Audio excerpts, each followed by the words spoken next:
Last week, we told you of the Teachers Services Commission requiring that some concerns be addressed by the Faith Nazarene Primary School following a request for the transfer and the long leave of the school's principal, Polycarpia Petch.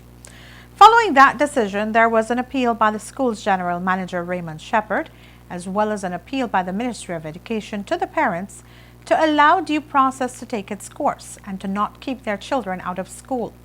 Subsequent to that appeal, the parents and teachers met on Friday, September 25, and concluded that further consultations between teachers and parents will continue.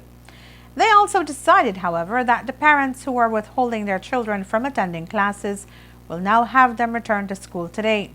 While the parents are heeding to the request by the Ministry of Education, a release sent out today did state, and we quote, "This does not mean that the parents and teachers have stopped or will stop advocating or agitating for change at Faith Nazarene Primary, including the demand that Principal Petch cannot continue her tenure at an institution where she has clearly lost the trust and confidence of virtually all teaching staff and of the majority of parents whose children attend there." End of quote.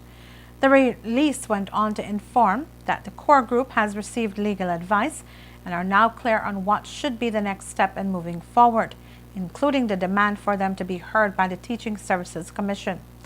The release did go on to state that the Ministry of Education must not be allowed to shirk from its duty of guaranteeing that every Belizean child gets an education, as is stated in the UN Convention of the Rights of the Child enshrined in the Families and Children Act. The parents and teachers are claiming that they have been abandoned